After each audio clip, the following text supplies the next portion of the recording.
icubahiro Mana. Haleluya. Ndanezerewe Mana, ndanezerewe kandi kumpaye akanya ho gusangira n'abera bawe. Ndasaba mpwemu wawe abe hagati yacu kandi aturongore muri byose. Icubahiro kigaruke kubicawe mu izina rya Yesu. Amen. Imana ishimwe. Ndanezerewe nkuko nakunda bivuga mu masengesho gusubira guhagarara imbere yanyu. Mwabonye icivugo canke ijambo tsa gusangira no munsi rivuga gute? Ni ijambo ritoroshe kuvuga, suko rigoye gusoma ariko riraremereye. Emera uhingurwe kubw'icubahiro c'Imana. Emera uhingurwe kubw'icubahiro c'Imana. Iyo ndiko ndavuga vyerekeye guhingurwa, hariho image iciza cambona ibintu by'agaciro nk'izi nzahabu muriko murabona. Inzahabu ni kimwe mu butare bugwanirwa cyane, kandi iyo umuntu afise inzahabu aba afise agaciro kanaka agendana. Bibiliya iratwera mu misanzwe turavuga canke turabona no mu bihugu, ibanki nkuru y'igihugu kugira ngo imenye kwibitse ubutunzi bukomeye ibubika mu nzahabu. Ajya nayo bita malengo d'or. Inzahabu yuri kurayiraba ifise agaciro gakomeye, ariko nashaka kubabwiza ukuri kugira ngo inzahabu ishike aha mubona hari aho iba yaciye. Inzahabu ica ahantu bacukura. Iyo bariko baracukura kiba ari nk'igishanga, n'igishanga ata kintu na kimwe kirimo. Iyo nzahabu ugiye kuraba ntuyibona buno nyene, ubona ari igishanga, ariko abantu bagacukura bakayicisha mu mazi bakayungurura, bagasubira bakayungurura, bakagenda bakimba bakarondera. Abantu baracumukura kugira ngo bashike kuri iyo nzahabu. Iyo nzahabu bayishitseko nayo nyene nishize mu kibanza c'inzahabu iravuga iti ndaronse uwuntora. Haleluya. Ndaronse uwuntora. Agaca yishira mu mazi akayiyungurura ati yo noneho baranyogeje. Ariko inyuma y'ukozwa rabi yicicishwa mwitanure. Iyo bayikubise mwitanure ry'umuriro itangura gukoma induru, ndahwereye ndapfuye nkurayo. Ariko wayishizeyo yongera umucanwa kugira ngo izisohoke iri yanzahabu twavuga y'agaciro gakomeye. Iyo umuntu ayambaye canke iyo umuntu ayibitse canke ivyo igihugu gishobora kubika bikaba bifise agaciro, hari ahantu inzahabu iba yaciye. Rero iyo turavuga guhingurwa ni muri urugendo nyene kwaho atari inzahabu ariko ari umuntu. Imana ishime kuko umuntu ariyo twebwe. Imana yaradutoye idukura mu cafu. Haleluya. Iradutora iratwoza n'amaraso. Ariko mwibuke ko etape ya nyuma yari yihe? Mwumvise icahe? Icishwa mu muriro. Iyo rero umuntu ariko aracishwa mu muriro arakoma induru. Hari n'abakoma induru batuka Imana kandi ari iri kurabahingura kugira ngo izibahindure icubahiro kubw'icubahiro cayo. Bibiliya nashango tuganire. Bibiliya twereka abantu b'abahizi bakomeye, nta abantu bakoreye Imana ku rwego rukomeye batacishijwe muri iyi nzira nk'iyi nzahabu. Twavuga nde? Twavuga Mose.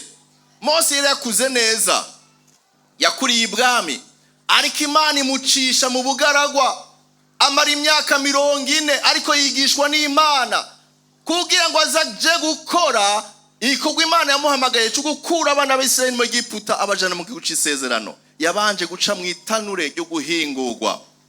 Twavuga nde? Twavuga Dawidi.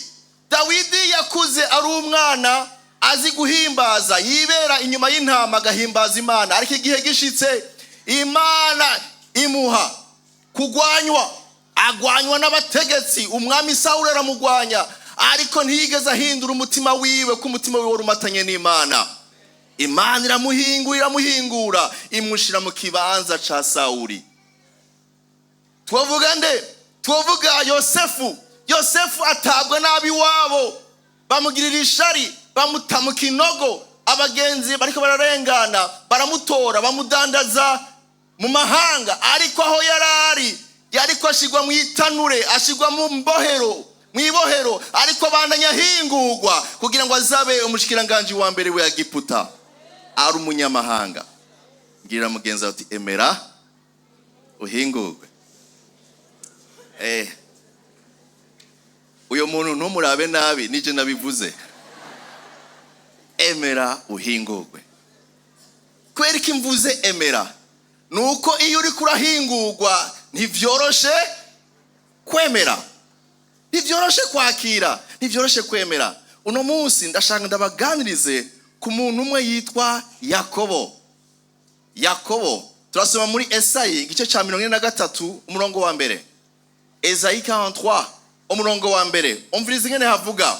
Ariko none uko niko havuze, uwakuremye yewe Yakobo, kandi akakubumba yewe Isirayeli, ati ntutinye kuko nagucunguye, naguhamagaye izina uruwanje. Gezaho. Ainsi parle l'Éternel qui t'a créé, ô Jacob, celui qui t'a formé, ô Israël. Shaitu gezaho. Uwakugize iki? Uwakuremye.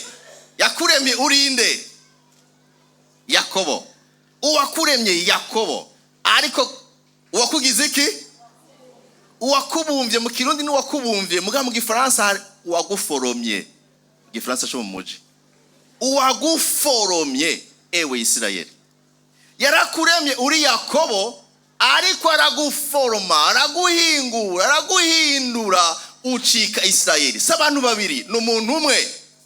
Yaremwe ari Yakobo, ariko arahingurwa n'Imana. Imana iranezerwa kuvuga ko ariyo yamuforomye.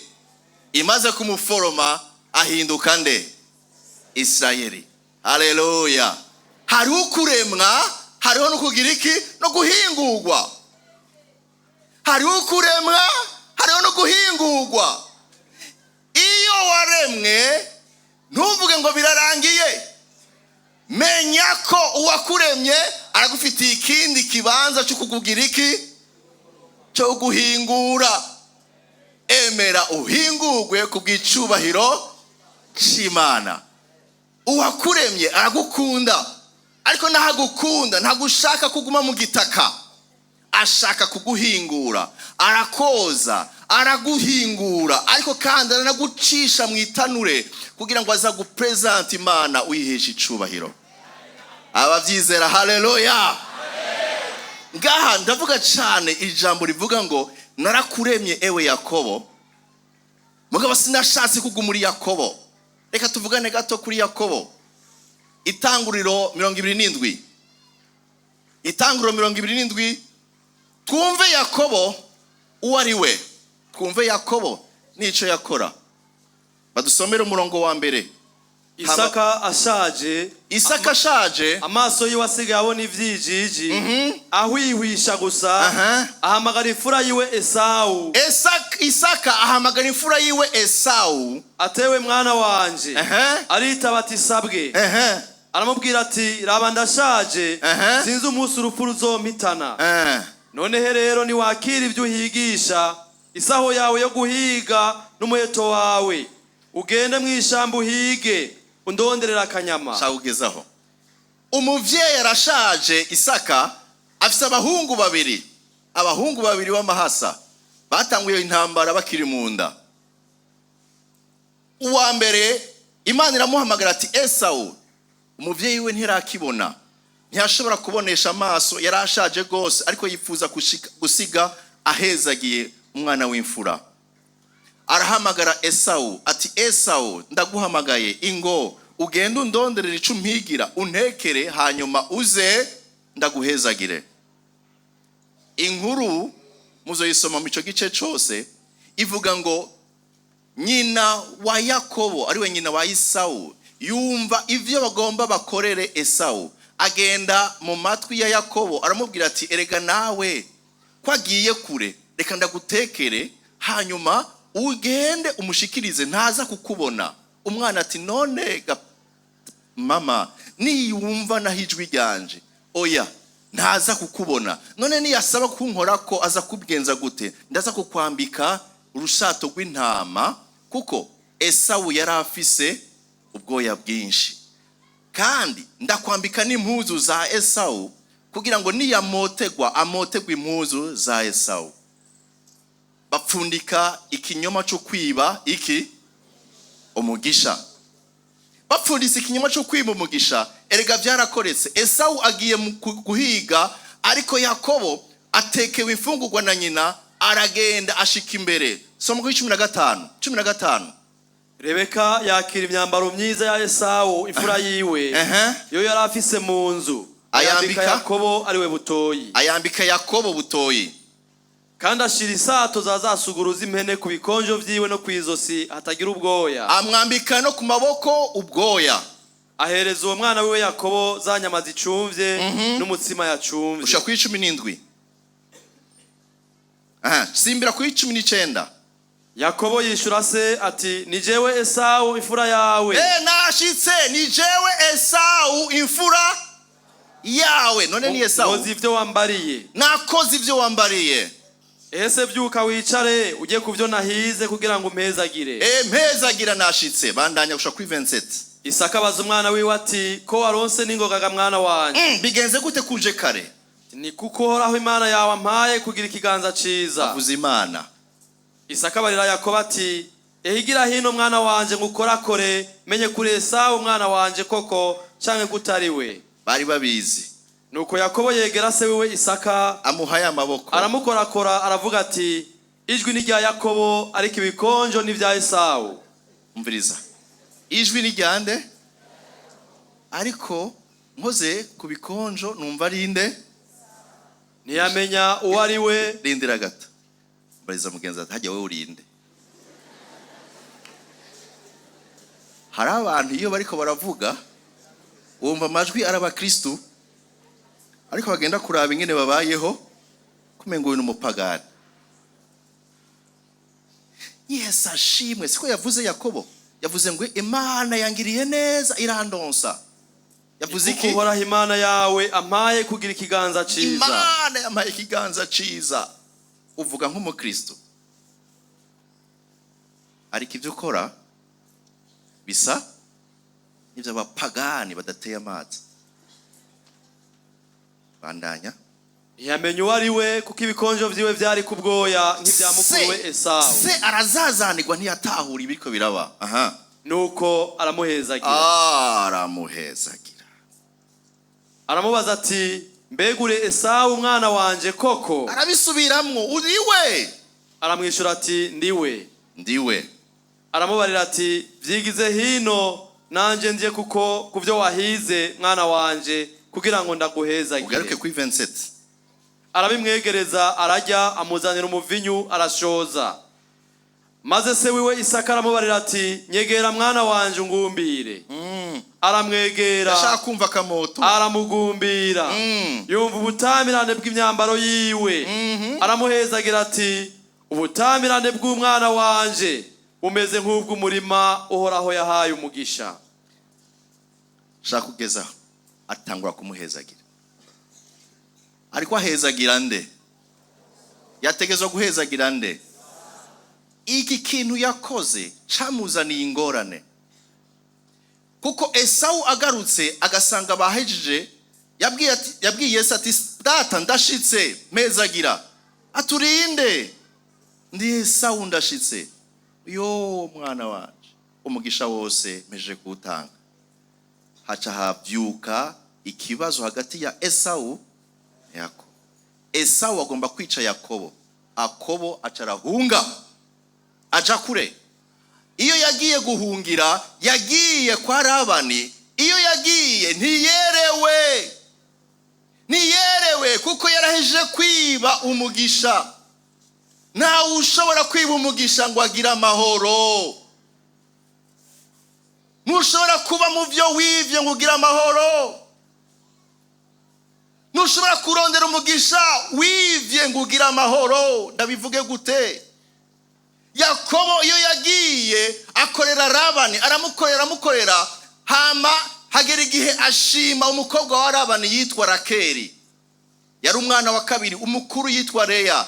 Aje amusaba se aramubwira ati sinshobora kumuguha, banza umukorera imyaka ndwi, kuko uyu unye umukorera imyaka ndwi. Arayikora imyaka ndwi, ahejeje babikora nka kumwe kwa kera, bamuzanira umukobwa mwijoro, umugeni mwijoro, bamuzanira nde?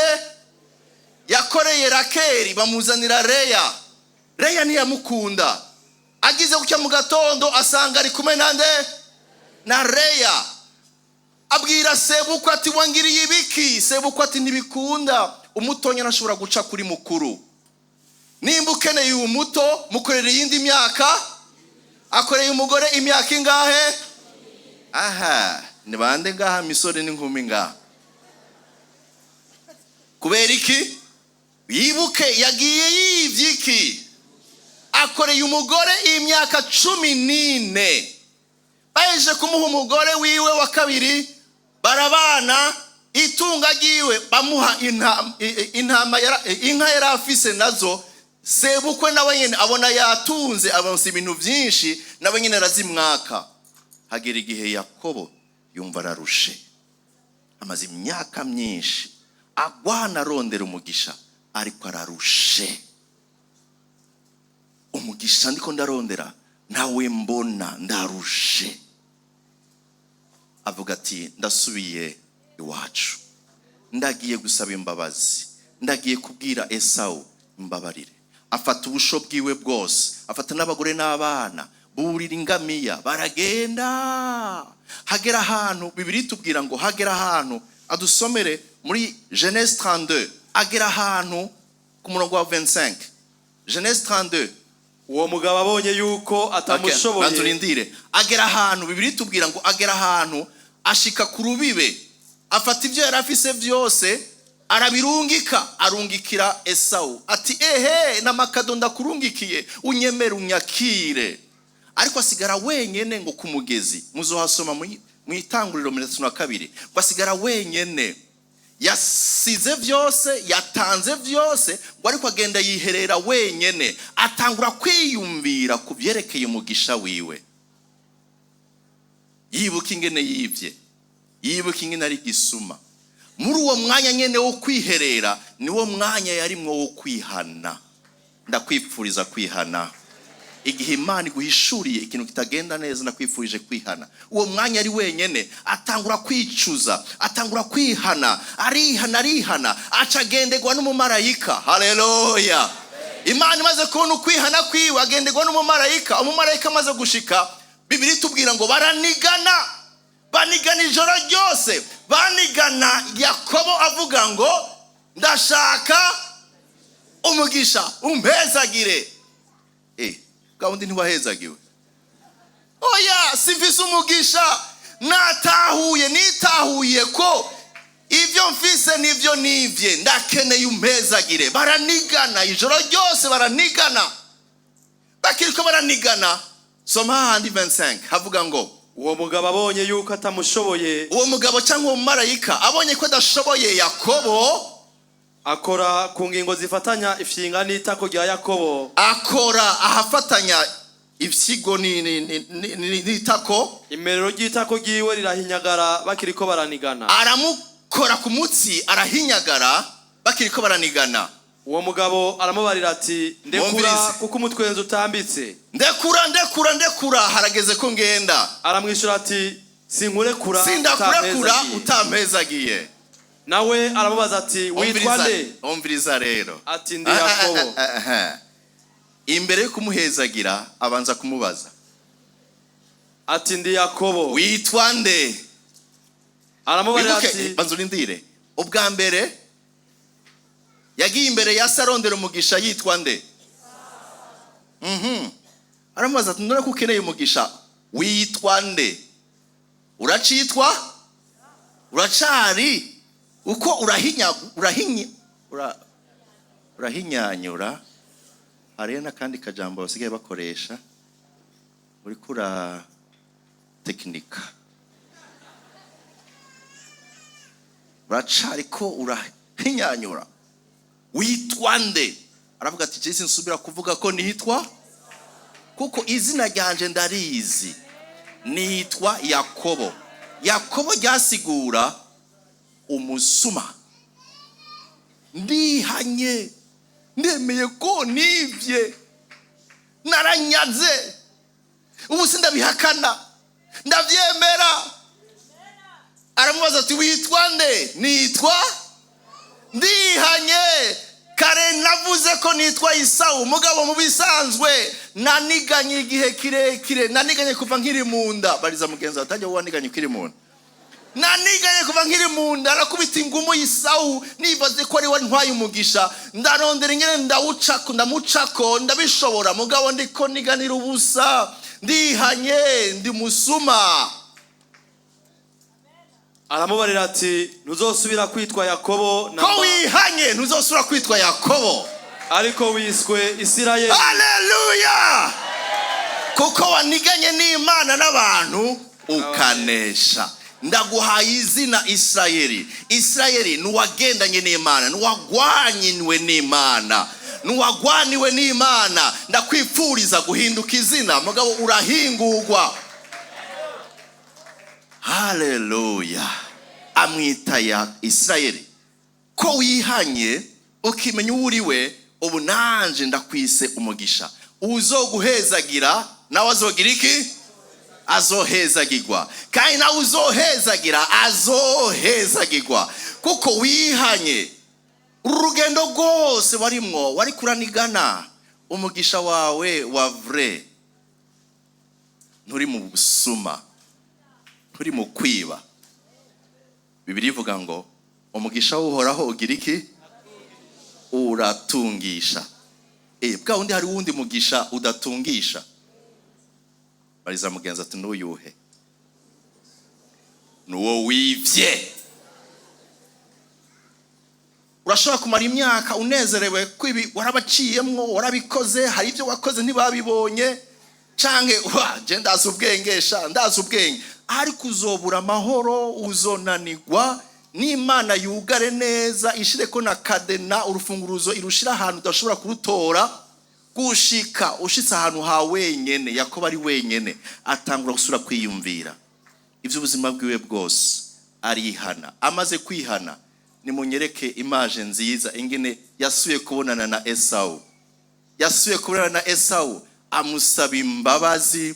Esau ngo aramwakira, aramugumbira. Kubera iki? Yaciye mu kwihana. Ukwihana kukuri gutuma usubirana na bagenzi bawe, kuko Imana ikwambika iyindi gicapo. Iyo hari ukwihana, Imana iguha ikindi gicapo, igukurako imaje y'ubusuma, igukurako imaje mbi Satani aba yarakwambitse, ariko aguha iyindi imaje, ukakigwa, ugahezagirwa, kuko hari mu kwihana. Haleluya! Nico gituma Bibiliya itubwira, rya jambo nababwira, bansomere 43, Esayi 43 verset 7. Mwumviriza ahantu havuga ngo n'umuntu wese yitirirwa izina ryanje, uwo naremeye icubahiro canje, quiconque s'appelle de mon nom, naramubumvye mbere naramuremye, et que pour ma gloire j'ai créé, formé et fait. Nakundi igifaransa kuko hari ahantu bavuze batandukanye ibintu, ngo uwo nahamagaye nitiriza izina ryanje, ndamuhingura pour ma gloire. Uwo n'umwe narema, ndamuforoma, nongera ndamugira. Hari urugendo. Ntuhagararire kukuremwa, abantu bose barabaho, ariko emera uhingurwa kugira ngo izikugire, uyihesha icubahiro. Niyo ntumbero. Umukristo ntihariho kugira ngo ngume ndonka nereka abandi ko Imana yanje ikomeye, na nironkeye nge mpeze. Oya, hari ahantu Imana yakuremeye, ariko kandi gucana mu ihinguro kugira ngo izikugire, uhesha icubahiro izina ryayo mu mahanga. Haleluya! Aha ndahakunda. Celui qui t'a créé pour ma gloire j'ai créé, formé et fait. Umwe mu baririmbyi b'u Burundi yarabiririmbye aravuga ngo wandemye urangira ndibagi ingene yavuze kandi ngo yararemwe ariko kandi araba forme aca hinduka. Bene data, Zaburi 33:15 urabisubiramwo uvuga iki? Zaburi 33:15 havuga ngo niwe abumba imitima yabo bose akitegereza ibikorwa byabo byose. Mu gifaransa ngo celui qui forme leur cœur est attentif à leur œuvre. Kuvuga ngo arahingura imitima yabo agaca abona ibikorwa byiza. Ibikorwa byiza ntibiboneka imitima itarahingurwa. Nico gituma bariko baratubwira urugendo rw'ubwigishwa. Yesu yafatanye urugendo rw'imyaka 3 n'abigishwa biwe arondera yuko bagera ku rugezo rwo guhingurwa. Ariko kandi asigara nababwiye ngo sinzobasiga mwenyine, nzobaha mpwemu w'Imana. Uwo mpwemu w'Imana azoshishikarika igikorwa cyo kuduhingura. Nuno munsi igikorwa mpwemu w'Imana ariko arakora no kuguhingura. Ariko icyo ndagusaba, emera ugira iki? Kubw'icubahiro c'Imana. Iyi niyo ntumbero. Petero arabibwira ishengero muri Petero wa mbere igice ca mbere umurongo wa 6 n'uwindwi. Niwo murongo ngoma mperezeko. Umviriza ingene avuga. Ivyo murabinezererwa cyane. Naho ubu ari igihe gito mubabazwa nibibagerageza byinshi. Kuko bitobura kugira iki? Ibitugerageza ni ryatanure. Nta uzorihungira. Ndabisubiyemo, nta uzorihungira. Nayo ni washaka kurihunga uzoguma mu gitaka. Ni washaka guhingurwa naho tuzobihungira kuko bitobura kuza. Murongo ukurikira avuga ngo 7 kugira ngo kuramura kukwizera kwanyu kandi ukwizera kurusha igiciro izahabu ishira naho ivugutirwa mu muriro ikaramura. Kuze uko kwizera kuze kuboneke kuri nishimwe n'ubwiza n'icubahiro mu guhishurirwa kwa Yesu Kristo. Nigiki cyahinguwe ngo kwizera kwanyu kuze guhingurwe, kuze kuboneke kuri nishimwe, ubwiza n'icubahiro igihe Kristo Yesu azohishurirwa. Ewe uwakuremye Yakobo ariko waguhinguye akaguforoma akaguhindura Isirayeli, uyo niwe acavuga mu mirongo ikwirikira ngo nzobana nawe sinzoguta. Naho uzoca mu mwonga w'igitutu c'uruvu, naho uzoca mu mwishamba, naho uzoca mu mazi ntazokurengera. Iryo jambo ricaribandanya rivuga mugabo rivuga ingaruka ziki? Suwahinguwe akaba formé par Dieu. Indukira mugenza wambariza mbega uracashaka guhingurwa canke baye barakurindira gato? Naho byisabira uno munsi ntibiba kubera ubishatse, ariko Imana irazi kudoza, irazi umucanwa ishiramo, irazi n'igihe ibishiramo, ariko intumbero yayo sugira ngo ikwice. Ni wabona uri kuraca mu itanure uzokoma induru no kubabara, mugabo inyuma uze wiyumvira uti ndashima ko hari ahantu nzoshikanwa nkagira icubahiro canke nkaha agaciro abazoba bamfise nk'inzahabu. Haleluya. Bene data, navuze nti nta muntu ashobora gukorera Imana ku rwego rwo hejuru atemeye guhingurwa. Ibiriko biragucako uno munsi bifise intumbero iyi. Suzuma bega ni biriko bimbako kubera nivye ndumusuma ndacari muri Yakobo kandi niyitaye Sawu. Meze gute ubuzima bwanje? Usure wibaze ni iki Imana ingombako. Ni wumva hari umutima uguhamagara kwihana, uzobugira ubuntu. Ihane, tunganya kugira ngo Imana ikugire uwagwaniwe nayo Isirayeli agahinduka umugisha, aho abo uzohezagira cyangwa abazoguhezagira nabo bazohezagira. Hari urugendo.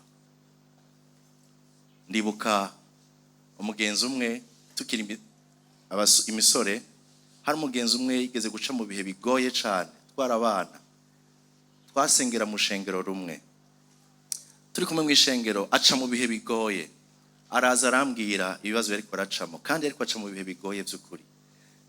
Nawe ntiyagira haba, abavyeyi bari kure yiwe, yarasabye indara ahantu naho nyine ntibyari bimeze neza, yararasenga ijoro n'umutaga ati Mana ncira inzira ngirira neza.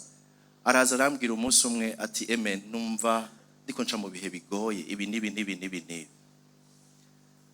Cana mubwira ijambo ritamuvuye mu mutwe na jewe ntiryamvuye mu mutwe, sinzi ngene ryaje. Namubwiye nti emera unoge. Uwo munsi yaranyanse.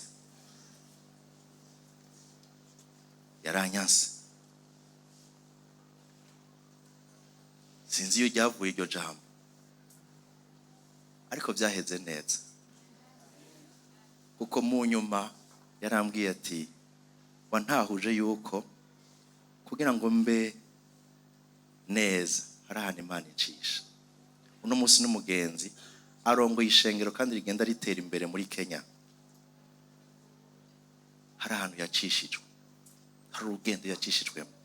Nashaka ndabereke bino bitegwa, sinzi ko mubizi. Ibi byitwa iki? Byitwa imyumbati. Mu kuzimu hariho umwumbati, aha hejuru hariho amababi y'imyumbati. Ariko aya n'amababi y'imyumbati. Ayo mababi y'imyumbati uyatoye neza ukaca uyacisha hajya ahantu, murahabona aranoga neza kuko arakubitwa bien. Nudushatse kuvayo uriko rasekuragira iki asubizayo. Niyo tugwa mu mucanga bamwe bagira iki agasubi na ukwepera asubiza mu insekuro, bagasura bagasekura. Emera unoge, nivyo nenda mubwiye. Iyo wemeye ukanoga ugahingurwa, bihereza hano hantu mubona. Haleluya. Ndazi ko hari abantu gitanguye kuvuga mu nda, ndabipfurije apeti nziza. Ariko ni wafata ubugari n'isombe, wibuke yuko bwaciye hehe. Hari ahantu bwaciye.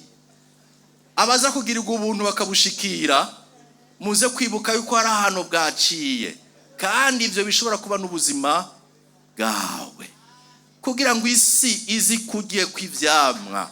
Emera unoge, emera uhingurwe, uve muri Yakobo. Warare muri Yakobo, ariko Imana irashobora guhindura ugahinduka Isirayeli. Imana iguhe umugisha. Turashaka gusenga.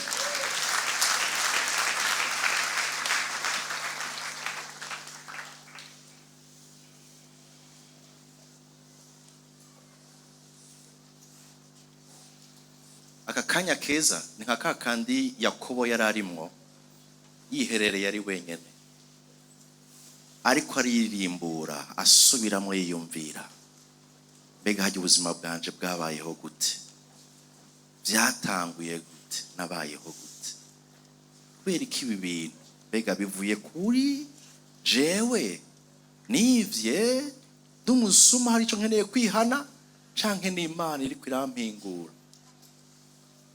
Niwatora neza icyo Imana ikugomba ko ukihana, utangura kwinjira mu mugisha wawe. Haleluya. Shaka dusenge.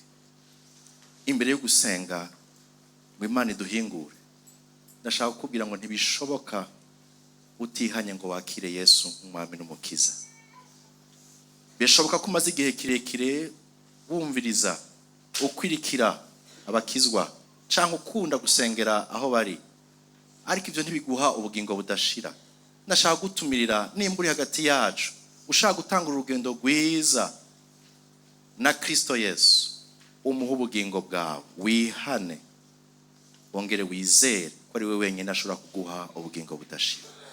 Nimba uri hagati yacu ukaba ukeneye Yesu nk'umwami n'umukiza, ukeneye gutangurana urugendo nawe ugaharirwa ibyaha byawe, uduze urutoki, turashaka gufashanya gusenga. Haleluya. Uduze urutoki, ndashaka gusengera. Nimba ukeneye kwakira Yesu nk'umwami n'umukiza ubugingo bwawe uno munsi, n'isezerano ryawe n'Imana ntawubaza. Kandi burya mpemu w'Imana amaze kuvuga kenshi mu mutima wawe, si ibi twumvise uno munsi gusa. Ukeneye guha ubugingo wawe Kristo Yesu, urashobora kuduza urutoki nkagufasha gusenga.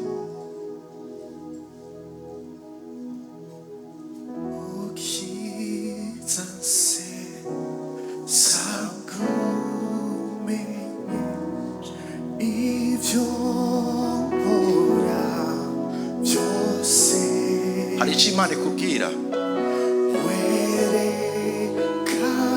Utarakizwa niwe nkeneye, utarakira Yesu nk'umukiza, ntusubire inyuma uko waje, ariko ufatane nawe uharigwa ibyaha, aguha ubugingo budashira. Uduze urutoki, ndagufashe gusenga.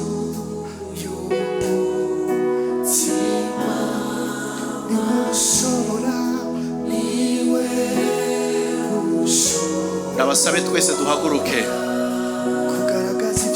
usenga Imana. Niba ukeneye agakiza, uze kurondera umukozi w'Imana hagati yacu, utunganye wakira agakiza.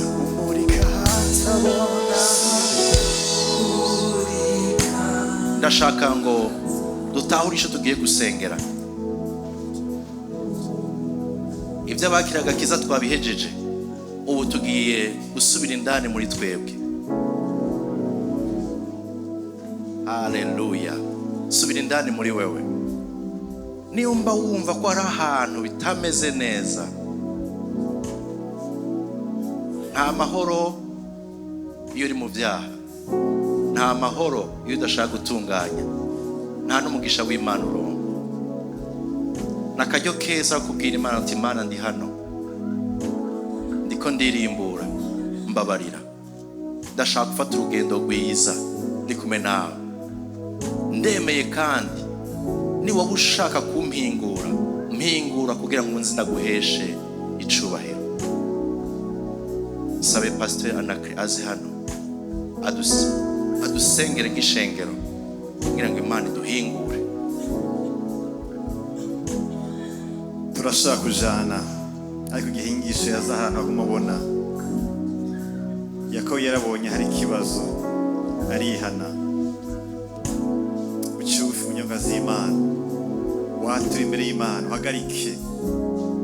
Imana Imana ndakeneye ibishashe biva kuri wewe, tunakeneye ibizananya hera cyane, tunakeneye ibihezagiye, tunakeneye ibintu wewe biva ku mugambi wawe. Tugiye gusenga. Ndaguhaye icyubahiro cyose Mana yacu, ni waduhaye ijambo nk'ikirore. Tuje imbere yawe Mwami, tugomba gusa nawe.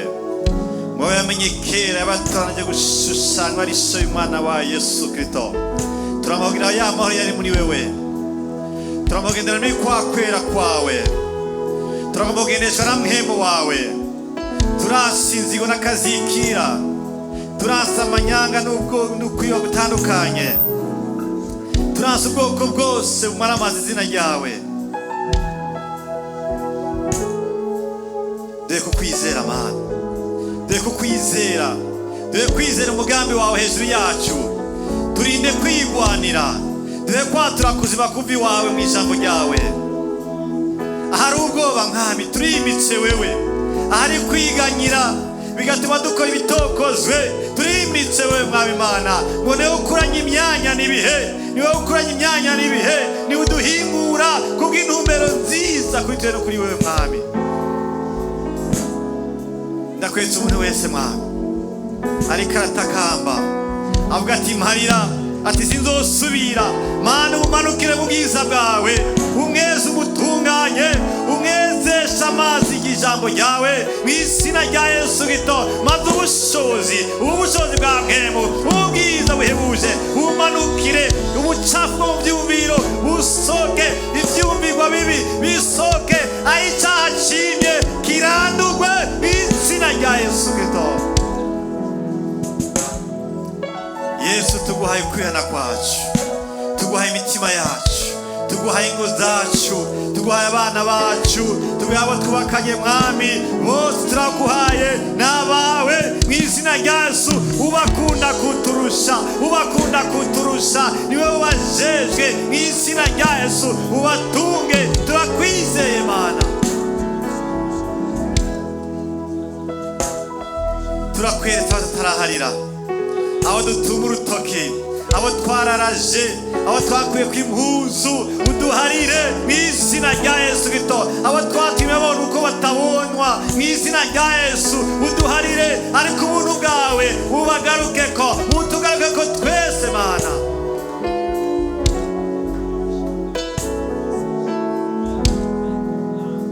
Turihanye